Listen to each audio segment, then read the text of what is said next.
All right, hello, this is Nicole Whitlock with eCom Sellers, and this is the eCom Sellers Academy Tuesday night training. Today we are going over the eBay workshop. So if you don't have a notebook and pen, grab one. If you're an active eCom Sellers Academy member, you will gain access to this recording. It will be in your back office over the next 4 days. So look for it to be uploaded within the next 4 days. So with that, let's get started. So I am your trainer, your host, Nicole Whitlock. I'm the co-founder of eCom Sellers and creator of all things eCom Sellers. I've been selling online since 2014, selling offline since 2008. I am a single mom of 2 special needs kids, and they are teenagers now. Dun, dun, dun. And I'm also the VP of a nonprofit. I've been the VP since, I think, 2014, maybe 2013. Somewhere off in there. So anyway, almost as long as I've been selling online.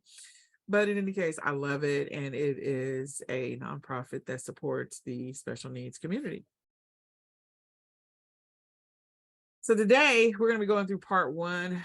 What is eBay? Why should you sell on it? Get to create your account. We're going to talk about the fees, and we're going to talk about the categories that you can sell on eBay, in addition to walking you through creating your listing. So there's some assumptions about this workshop. First of all, it is being taught from an eBay new seller perspective. So if you're not a new seller, some of this you care about, some of it you may not, because you already have a selling account. But some of the activities we're going to go through can actually be applied to other platforms, depending on what the platform is. And the assumption is that you will create your eBay account within the next 24 to 48 hours.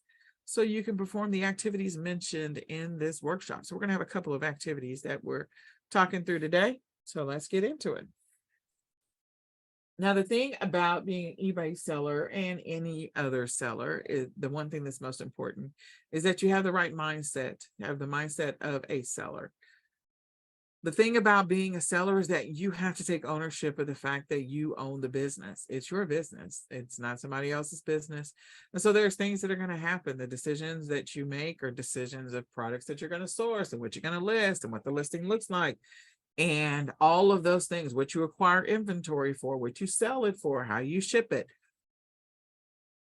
All of that is on you as the business owner. Now, there's no need to be stressed about that, but just know that I'm going to make some suggestions, going to say some things, but at the end of the day, you're making the decision on what you do and don't want to do in your business and how you will and won't run your business. So I encourage you to embrace ownership of all of your decisions when it comes to the business that you're running. We want you to make sure that you understand that based off of the method of e-commerce that we cover, like you may decide that you're going to do wholesale or retail arbitrage, or print on demand or whatever, that some of the methods of e-commerce are going to require you to buy some products to sell. You're going to have to acquire them somehow. Sometimes you can get them for dirt cheap. Sometimes you can get them for free, depending on what your method of e-commerce is and how you collect inventory. And sometimes you're going to have to spend some money just to be able to find products to resell for a higher price. You have to be prepared for that cash flow conundrum. It's not really a conundrum, but it's just an activity. So it's important for you to remember that that's one of the things that comes with being a seller.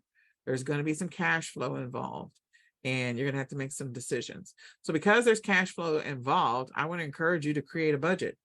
Make sure that you have a budget for any business that you create, any business that you run, that you know how much money you're willing to invest in inventory, how much you want your ROI to be for the products that you source. Go see, do some research, how much of these things are already selling for. And then that way you'll know how much you potentially have to spend. So you may have to spend $1,000 each week to make, $4,000 each week in profit. That may be the cash flow that you have to be mindful of. The one thing that I always suggest is that when you're starting with whatever your starting budget is, whether it's $25, $50, $100, invest that money every single week for the first 6 to 9 weeks without expecting to pull any money out. So if you're going to invest $25 every single week, do it every week, buy the inventory, list the item, spend another $25, buy the inventory, list the item, do the same thing week after week after week. The goal is to take the money that you make off of profits, and maybe you don't have any profits until the third week or the fourth week or the fifth week, that you reinvest 100% of those profits for a period of time. And I think reinvesting it for the first 3 months or 6 months is smart, because it's going to help you to be able to scale faster, and it's going to potentially help you eliminate some of your cash flow challenges. So that's a thought, just a suggestion. You can decide how you want to do that. I encourage you to definitely build a schedule. Everybody should have a schedule for running their e-commerce business. So you should have a schedule that you're going to execute on a regular basis. Building a real schedule means that you're going to actually make time for your business. You're planning to make time. You intend to make time. You're being intentional about how you're spending your time. So building a schedule will actually help you to be consistent, and it will help you to build the habits of consistency, so you can build those habits that will help you to be a successful seller. So there you go. The other thing is that plan what you're going to source and focus on what you're going to sell for the next 3 to 6 months, or just be consistent about what you're going to sell for 3 to 6 months. Again, you'll notice the fact that I mentioned things in 3s and 6s and 9s, because of the fact that, again, you have to allow things to take time to start reaping the benefits. So I refer to it as priming the pump. Different people call it different things.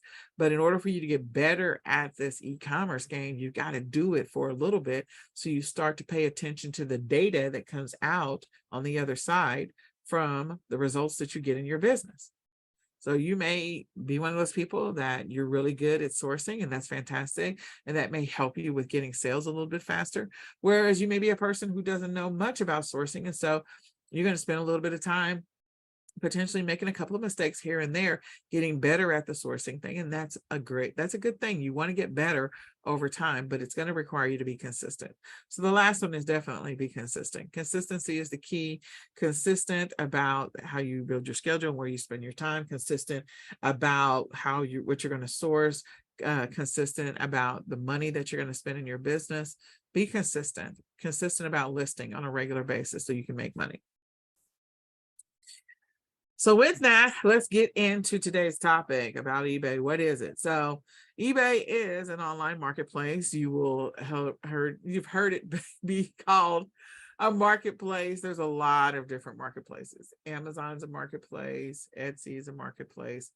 These are all places where people can sell their wares. They can sell their products, whatever the product happens to be. You want to make sure you understand what you can and cannot sell on different platforms. But yeah, it's another marketplace. So if you've got items that you want to sell, if you've got items that, things around your house, things you're not using anymore, things you're not touching, things you haven't bothered to move around or haven't taken the tags off of it, selling it on eBay is a great way to actually make a little extra money. So it's a great side hustle in some cases, and some people make it their full-time gig. But eBay is a place where you can sell new things, you can sell used things, you can get rid of previously owned things, and you'll be able to make some money. You can sell the things straight out directly, where people can just buy it, so it's sold for a fixed price. You can also list it for an auction and let people bid on your item and let the price go up a little bit. So the other thing is that your products can be sold in 180 countries. So you don't have to just sell them in the US. You're not going to just have US buyers. You have buyers in other countries as well. And eBay has an international shipping program to help you to get that product to your customer, which is great. So the thing about eBay is that, eBay buyers on eBay can choose from previously owned things. They can choose if they're going to be new or used. They can choose if they want to buy new or used. They can choose if they want to do international shipping. And that means sellers on eBay, not buyers. But anyway, sellers on eBay can choose the various options.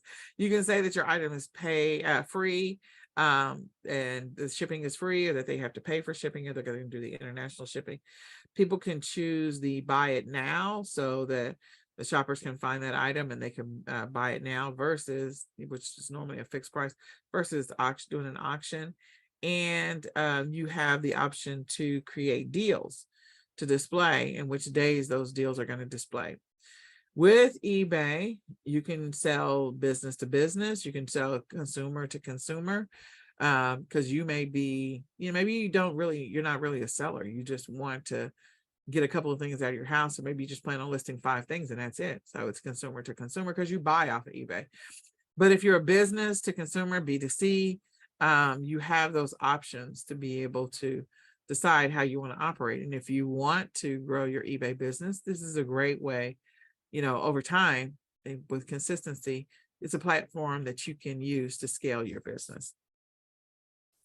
So why should you sell on eBay? Well, one, it's effortless selling. So one of the great things about eBay is that, they're known, and you'll be able to sign up and then list your items fairly easily.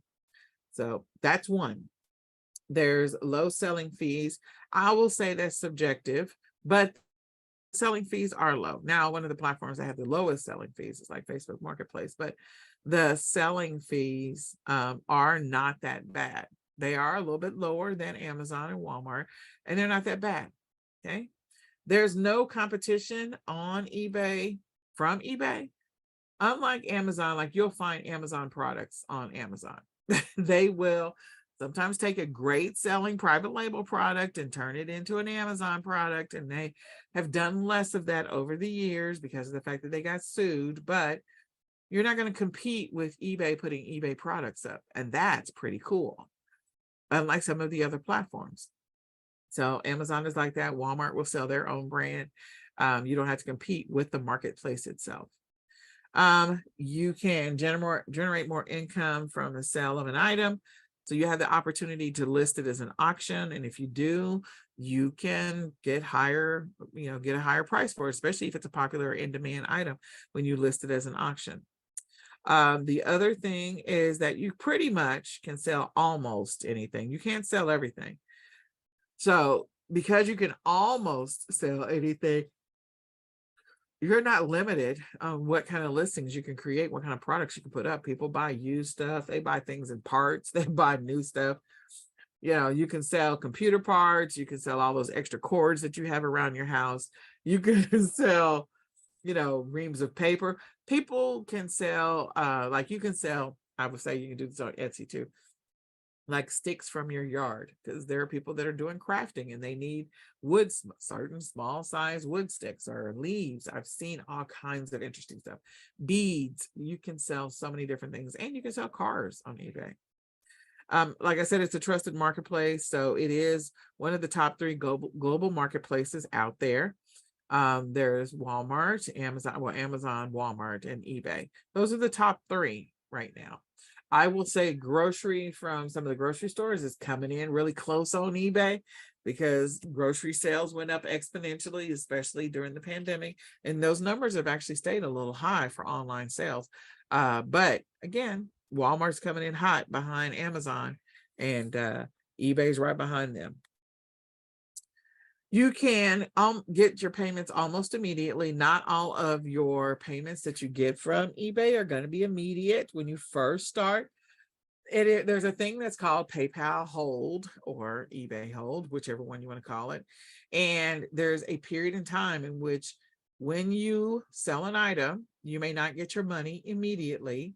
You have to be prepared to ship the item to your customer. So if you're doing drop shipping on eBay, that means you have to buy the item with your own money, ship it to the customer with your own money, and then wait for eBay to release your funds.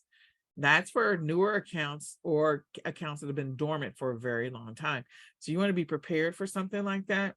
It doesn't happen all the time. And then once you have proven yourself over a period of time, sometimes it is 30 days of consistency. Sometimes it's 45. Sometimes it's 60 days of consistency. It just depends on what the traffic is. If you got a lot of traffic, it could be 30 days. If you don't have a lot of traffic, then it could be 6 months. I mean, not 6 months, 60 days.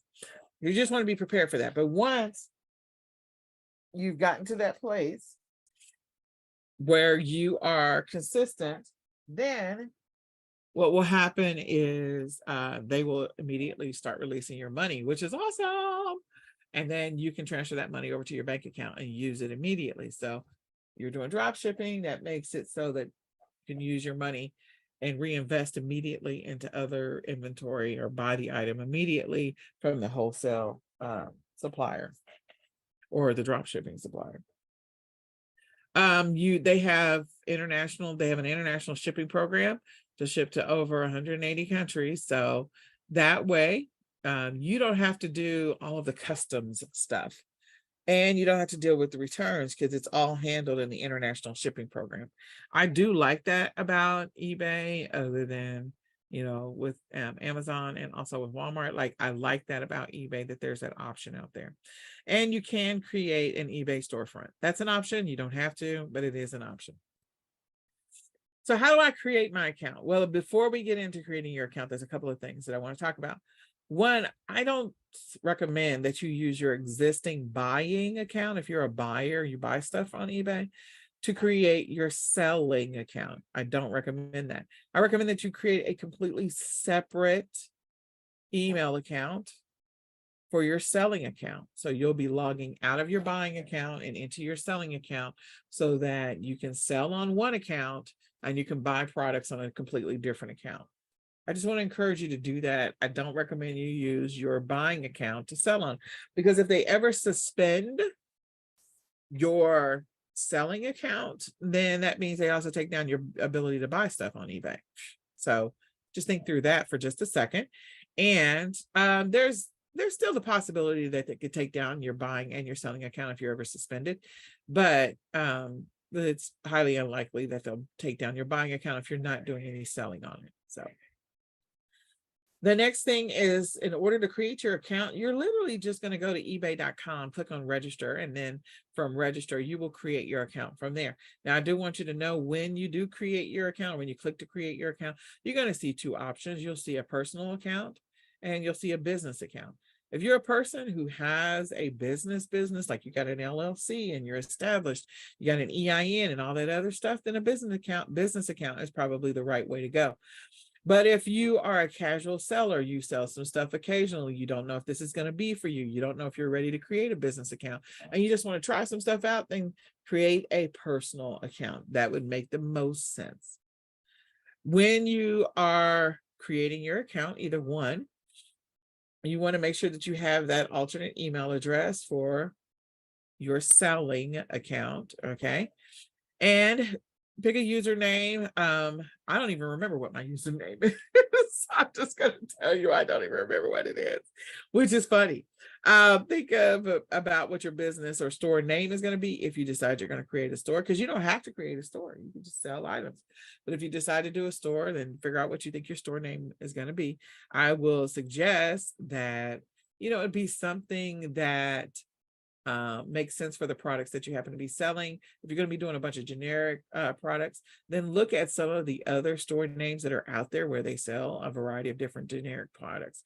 If you have a specific niche, like it could be your LLC or name or your registered EIN name, if that's what you want to do. So what do you want to be called while you're on eBay as a seller? You will be adding either your EIN or your social security number. They will ask for an address, and you need to be prepared to provide business insurance. Okay, so you can get business insurance.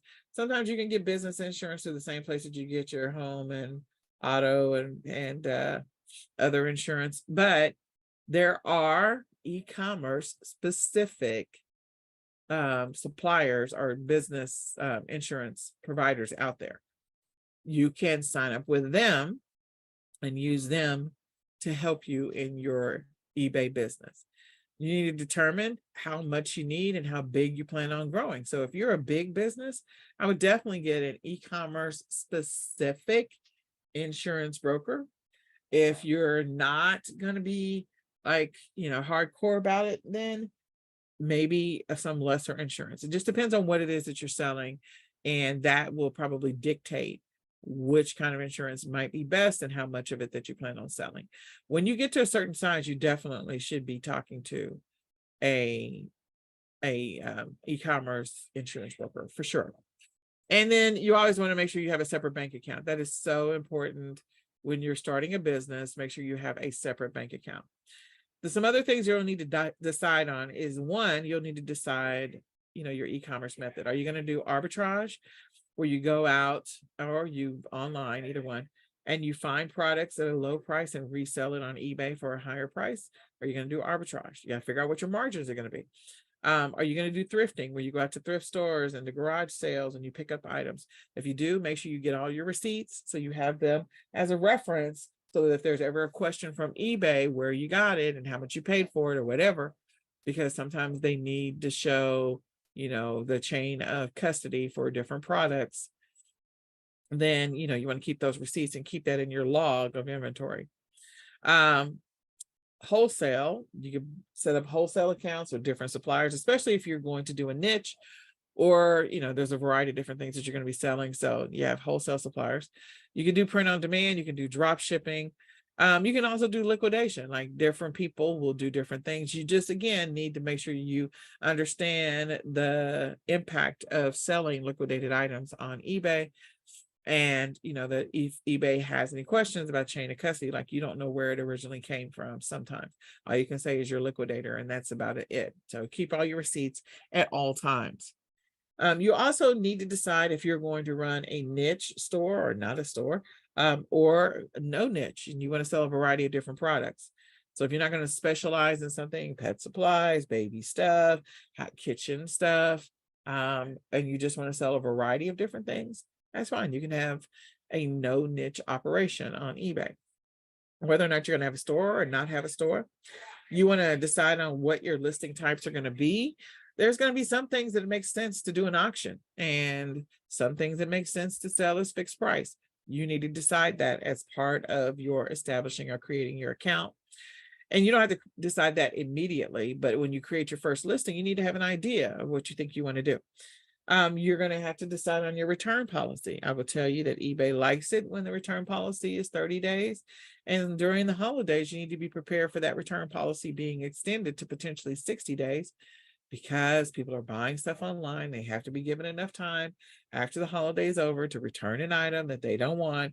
And so when you have those situations, as a business owner, here's a little tip: write this down.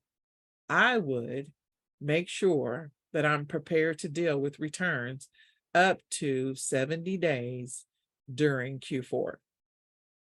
I say 70 because sometimes things get lost in the mail. Sometimes things are in transit, whatever. So if you say 60 days, they need to be like, okay, well, we got to include transit on this one because the price was so high, or whatever the case may be. So 70 days. That means don't spend the money, because some of that money you're going to have to give it back as refunds. But that's not always the case. There are some people who've been running their eBay store for years and they don't have a lot of refunds. And then there are other people who've been running their store, and because of the products that they're choosing, they may have a lot of returns. You want to be mindful of the type of store that you run and the products that you sell, because there are some products that are more prone to returns than others. So you want to be prepared for that. And then you need to decide where you're going to ship to. Are you going to participate in the international program, or are you just going to not do that at all? And you're just going to ship locally in the US. So where are you going to be allowing your products to be sold? Where can people buy it from? And if you're going to ship internationally, then making sure that your account is ready for the international shipping program is great. Also figuring out your shipping policy and having that available as well. So like I said before, when you're ready to create your account, you would just go to ebay.com, click on register, and then you'll be given the option to click a personal or a business account, as I mentioned before.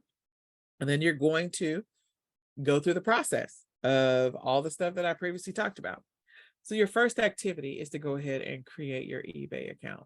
If you haven't already created one, go back and listen to this video so that you're prepared, pull all that information together, and begin the process of creating your account. Next, we're going to talk about seller fees. So you can review all the seller fees by going to ebay.com/help/fees-billing. Again, ebay.com/help/fees-billing. There's a lot of different seller fees that you have to be mindful of. The first one is your final value fees. And this one, you're going to be charged one final value fee when your item sells. The fee is calculated a percentage of the total amount of the sale. So if you're one of those people that you include the shipping cost in your total amount, like in the listing fee, then you're going to pay a final value fee. So there's a percentage that you're going to be charged, and we'll get into that in just a second, plus 30 cents per order. Okay, so you definitely will pay a final value fee. Insertion fees. Now, most times, a lot of eBay sellers never pay insertion fees because they're not hitting their cap if they have a store. So you have a number of free listings that you can create. An insertion fee is for the listing, any listing that you create. So if you have a store, and you have 250 listings you can create each month, and there's no insertion fees. But if you don't have a store, I forget what the number is, it's the starting point, but you will be charged every single time you create a listing. So you want to be aware of that, having a store versus not having a store. Now, remember, your insertion fees are not refundable. They're going to be charged per item, per category. They're charged for the original listing, and each time you choose to relist the item. They're charged per listing if you create duplicate or auction items. So they're identical listings. So some people will list the item as a fixed price listing, and then they will list it as an auction. You want to be prepared for both of those. And they're charged only once for listings with multiple items. So sometimes when you create bundles, you got multiple items in there. So they're only charged once. Okay. Other fees, you're going to decide if you're going to have a store or not. So you have a couple of different store levels. You have a starter store, basic store, premium store, and anchor store. You have international fees, and it's calculated at 1.65% on the total amount of the sale. It's automatically deducted. Now, you're going to be charged international fees if the delivery address is outside the US, or if your registered account has a address that's outside of the US. So for those of you that are in the US, you're just going to be charged when you sell something outside the US, 1.65% of the total amount of the sale. You also have other fees that you could be hit with, but there's no guarantee that you will be. One is dispute fees. You got fixed price good till cancel, optional fees. That means you have some options on fixed price good till cancel. If you choose to use any of those options, then you'll be charged a fee. If you don't choose any of them, then you won't be charged a fee. You have some optional fees on auctions. So just know, fixed price and auction, you have some optional fee decisions you have to make. And then if you're doing real estate, there's a fee classified as, there's fees. Advertising, of course, there's fees on advertising. And eBay Motors, there's going to be fees. So you want to be prepared for all of those fees as an eBay seller. So as we mentioned before, creating a listing, there's a fee for creating the listing. Here are some of the insertion fees that you could potentially be charged. Now, if you have a store, your first 250 are free. Then after that is 35 cents per listing. Okay, if you don't have a store, then you're going to pay, I don't have that. I have a store. I should have that number on the screen, but I don't have this number on the screen. So if you have a store, I think it's 35 cents still, if you don't have a store. And sometimes eBay will send you an email saying, hey, we're going to give you 100 free listings. So if they give you 100 free listings, take it and create 100 listings in that month, so you don't ever have to pay the insertion fees. Okay. Some of the other categories are going to have higher insertion fees, like heavy equipment or food trucks and things like that, trailers and carts. So like, $20 insertion fees. And then some of the others are going to have a starting price of $150 or more, depending on what it is that you're selling. So you want to be prepared for that. But these are some of the fees that you'll see as a seller on eBay. And then they also outline the final value fee. Okay. The categories in which you can sell on eBay, you do have eBay Motors. A lot of people don't realize that. So you're talking about your cars, your trailers, trucks, things like that, vans, food trucks. like eBay Motors. So you can sell those things on eBay. You can also sell some of the other big things on eBay. You've got clothes, shoes, and accessories, and sporting goods, home and garden, toys and hobbies, business and industrial. That's where you're going to see some of the other bigger stuff. Health and beauty, pet supplies, baby essentials, electronics. Again, if you have electronic accessories, they're going to be under electronics, collectibles and art. And if you do sell collectibles and you do sell art or anything that's over a certain price range, be prepared to be asked to send it into the eBay authentication department, authentication program, to validate or verify your high priced products or high value products. They will go through the process because they do not want counterfeit products on the website and on the marketplace, and they don't want stolen items on the marketplace as well. So those are the two things you want to be mindful of. And then books, movies, and music. So those are the categories. And then, of course, there are sub or secondary categories underneath those, and sometimes even more categories underneath those. All right. So the next thing is creating your listing. So when you're getting ready to create a listing, you can create it from your computer, you can create it from your app. That's the wonderful thing about it. If you're going to create it from your computer, you're going to log into your account and you're going to click on sell. And then from there, you can click on create a listing. Normally, when you click on sell, it's going to take you to the seller hub, and then there's a create listing button there. Or you can find the item that should be option 3, but not option 2 again. You can find an item that you already have, and you can click on sell now, which would mean like sell yours.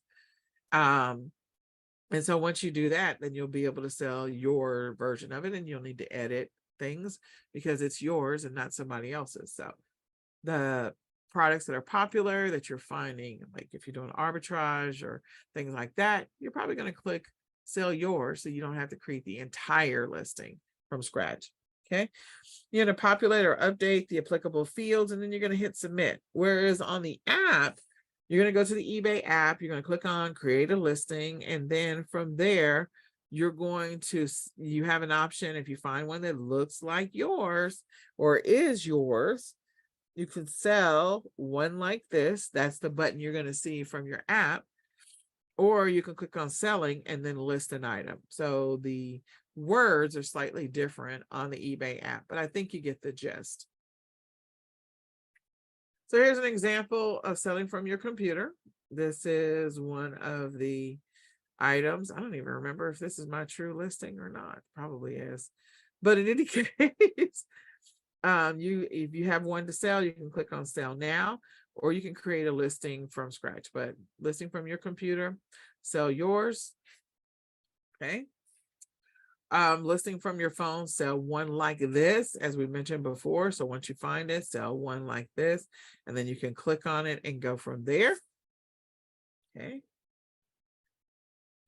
The other thing about selling from your phone is, you have this, I call it the hamburger or the 3 equal signs. You can click on that and you'll see some of your menu items. And then you can also click on the dots and you'll see some additional information. So you have different places where you can go to, look at additional information, additional options as if you are on your computer. I would tell you a lot of the apps have been updated. So some of the same function and features and functionality that existed on when you look at it from the computer exist on the mobile app. A lot of them, not all of them, but a lot of them do. And so I find myself over the years using the app more and more because it has so much flexibility. Whereas originally when I first started, it didn't have all that flexibility, didn't have all the features. So just wanted to make you aware of that. Now, if you're logged into your back office and you click on sale, you're going to come to a place where you have the opportunity to click on create listing. And then when you click on create listing, you're going to have an option that says, do you want to do a single listing, multiple listing, or do you want to do a bulk listing? Bulk is one of the features of eBay. So you can upload a bulk listing through a spreadsheet, and that may be perfect for work. Like you can have your VA create the listings in the spreadsheet, and then you can go do the upload if you want to do it that way. That's one way of getting those items listed on eBay. So have them fill in the columns and the information that's needed in the spreadsheet so you can import it. It's fantastic. Okay. And then once you click on create listing, which is the create listing button, then the next thing you're going to do is they're going to ask you some information about the item that you're wanting to list. Now, if you've already got templates created, fantastic. If you're selling the same thing over and over again, over time, that will make it so much faster to create listings on eBay. But if you don't have templates created, you need to type in some information in this box. You can also type in the UPC or ISBN if you're selling a book. You can type that in directly. Once you start typing in what it is that you're wanting to sell, if they don't have it there, then you can type out the full name and you can click on get started. If they do have it, then they're going to give you some category options on where to put it. And then once they give you some category options on where to put it, if you find yours, then fantastic, click on select. But if you don't find yours, then you want to continue without selecting a product. Okay. Once you continue without selecting a product, now it's your opportunity to start building out that title. eBay does have a title builder tool that you could use to help you create the title. Know that if you use subtitles, then you're going to be charged an extra $1 in this example. And if you're going to place it in a secondary category, you could be charged additional fees for that. So it's telling you exactly what category it's going to put it in. And if you want to change that, you have the opportunity to change it. You want it to go somewhere else. If you want your listing to stand out, you also have some features there. So you can be charged for those listing, features. After you've put in the title, then you can put in the UPC code. On eBay, you have a better chance of getting sales on your products if you have an UPC code. Okay. So, or GS1, put that in, because they want that information in there. They also want to know your condition. So you'll notice that there's an asterisk next to the word condition. So you need to know what the condition is of the product. You also have the opportunity to upload photos. I want to encourage you to use all 12 slots whenever possible when creating your photo. And remember, your feature photo or your main photo, what is that going to look like? So if you're selling bundles, you need to make sure all the stuff that you're selling together goes into that listing, that image. And then the secondary listings are each one of the individual items by themselves. So your first couple of photos need to be the cluster photo. If you're selling a multi-pack, again, your first couple of photos is the cluster photo. If you're selling food, you want to make sure the first couple of photos are the item itself, and then you have some pictures of the label at some point, and maybe even a picture of the expiration date, depending on what it is that you're selling. And then number of items in the set and brand, where that makes sense, add that. If it is unbranded, then it can indicate that it's unbranded. You also want to make sure that what it does include and what it doesn't include. For this example, we were talking about furniture, but some of these options may not show up for everything that you're selling. So depending on what category you chose and the product that you're selling, you're going to see some different options that appear here under required. So if I was selling clothes, I wouldn't see these options. I would see brand probably, but I definitely wouldn't say include set includes blah, blah, blah. Okay. Then you've got some other things that you've got to fill in here. We've got the department. We have features. So you want to populate or update the features. In this example, we're talking about furniture. So these are the options that show up for me. But if I wasn't talking about furniture, I was talking about something else, then I might see some different options here under recommended. What the material, what is it made of? Again, if I'm selling clothes or I'm selling toys, what is it made of? What's the color? There may be an ask for a serial number or a model number. They may want some dimensions. So this is the kind of stuff that you're going to actually populate here in this section. Then you're going to add the description. So the description is all of those bullets. You see that you have bullets available to you, but fill in your description as much as possible. Add as much as you can.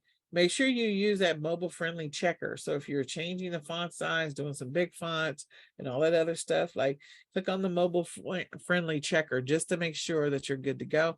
You do need to populate something in the description. Depending on what it is that you sell, it might need to be a lot, might need to be a little. The next is selling. So is this going to be a fixed item, fixed price item, or is it going to be an auction? And if you're doing an auction, how long are you doing the auction? So an auction is where you are, letting people bid for your item if they want it. And then once it sells, you're required to accept the price and be able to ship the item to the customer. Now you can indicate the minimum price that you're willing to take for this item. And so that will help you to make sure you at least get the minimum that you're willing to take. Sometimes you get way more than the minimum, which is always good. Now you can choose that drop down and change it from auction style to fixed price. And again, you're going to see under fixed price is typically good till cancel is what you're going to see under duration. And then you will see, you have to put in a price. You have for auctions, you have a buy it now price and a starting price. But for a fixed price, you're just going to have a price and then the number of quantity. If you're selling a lot of it, then put multiple quantity. If you're not, okay. You also see that there are some other fields that you could utilize to potentially get you more sales and get you more exposure, but you may have to pay to get those. You may have to pay a fee when you populate those fields. Okay. Now we're into shipping. So we have sales types and we have sales tax, which is up at the top, and sales tax will be calculated. And then your return. So in this example, the drop down for the return is 14 days, but typically you want to choose 30 days. That's what eBay likes. So 30 days is what's recommended. I would encourage you to do what's recommended. That's going to help the algorithm and help you to get more eyeballs on your listing. In addition to that, you can check a box for the number of times you want it to automatically be relisted if it doesn't sell. And you want to indicate your shipping. So if you're participating in the international shipping program, then you want to check the box. If you're not participating, now this screenshot is an older one. It says global shipping program, but it's not called global shipping program anymore.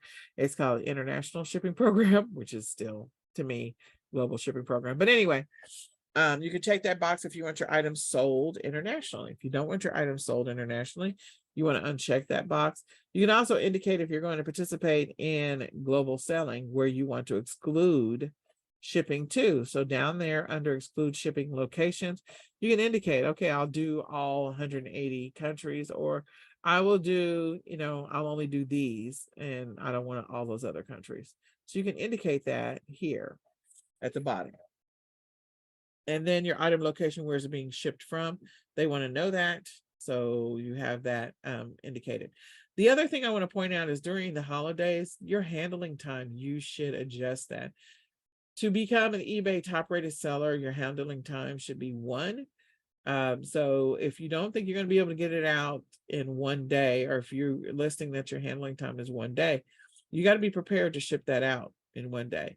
If you're one of those people that, okay, my handling time is 3 days because I got a lot of stuff going on and I only handle inventory on certain days, that works for me. I know I will never be a top rated seller. I'm okay with that. But if you want to be top rated seller, you want to try and get your stuff out every single day. Okay. And then as you go through, you have some options at the end to do a promotion, and they will calculate the total amount. And then you can click on list your item. So once you have filled in all the fields up above, and a fee will show up here, and then you can list your item.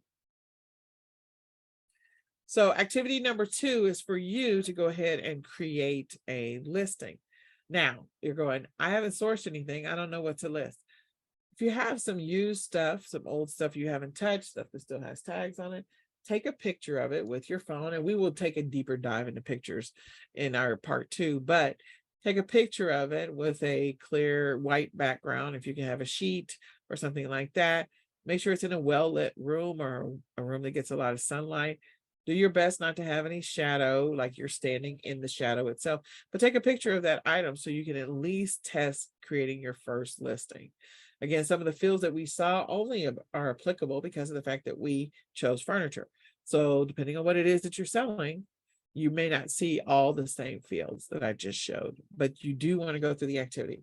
So activity number 1 is to create your account, and activity number 2 is to create a listing. We'll come back to part 2 of this workshop series where we'll talk about photos, we'll talk about a listing just a little bit more, and we will also get into sourcing.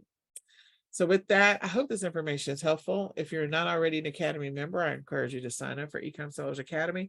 You can go to ecomsellersacademy.com to sign up right now. You can sign up for the lifetime, or you can sign up for the monthly membership. And we're going to say goodbye for now. If you have any questions, definitely type your questions in the comments section of this video so that we can answer your questions. Again, if you have any questions, type your questions in the comment section of this video so that we can answer your questions.